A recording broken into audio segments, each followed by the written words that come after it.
আওয়ামী লীগ সরকার জনাব তারেক রহমানের পাসপোর্ট বাংলাদেশ হাইকমিশনে আটকে রেখেছে, ওনার নামে মামলা দিয়েছে, ওনাকে হয়রানি করবে, তার জীবন সংকট রয়েছে, ইন্টারপোলের মাধ্যমে নানা চেষ্টা করা হয়েছে।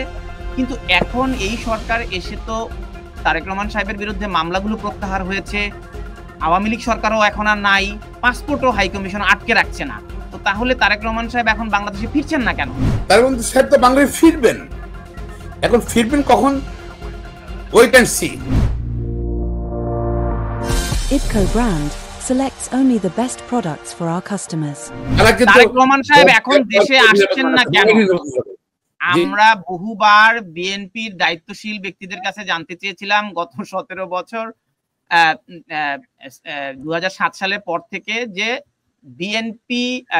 আওয়ামী লীগ সরকার জনাব তারেক রহমানের পাসপোর্ট বাংলাদেশ হাইকমিশনে আটকে রেখেছে, ওনার নামে মামলা দিয়েছে, ওনাকে হয়রানি করবে, তার জীবন সংকট রয়েছে, ইন্টারপোলের মাধ্যমে নানা চেষ্টা করা হয়েছে।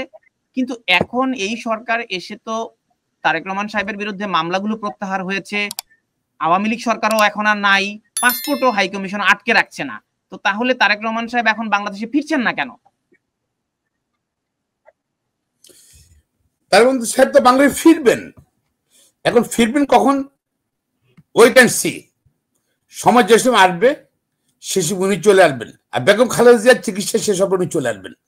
তারেক রহমান সাহেব উনি মানসিক পরিস্থিতি সবসময় আছে, সময় মতো আপনি দেখবেন উনি বাংলাদেশে চলে আসছেন। প্রতিদিন যে ভদ্রলোক লন্ডন থেকে 14-15 ঘন্টা কথা মিটিং করতেছে, সেই কেন্দ্রীয় স্ট্যান্ডিং কমিটি আরম্ভ করে মাঠ পর্যায়ে ইউনিয়ন পর্যায়ে কর্মকর্তাদের সঙ্গে মিটিং করতেছে, এবং তার জীবনটাই কিন্তু এখন রাজনীতির সঙ্গে জড়িয়ে পড়ছে, বাংলাদেশের মানুষের জীবনের সঙ্গে জড়িয়ে পড়ছে। সেটা বাংলাদেশ ছাড়া অন্য কিছু চিন্তাই করে না তারেক রহমান। বাংলাদেশে আসবেন, সময় মতো আসবেন, এবং আপনার ওয়েট অ্যান্ড সি, এবং অন টাইমে কারেক্ট টাইমে চলে আসবেন বাংলাদেশ ইনশাল্লাহ।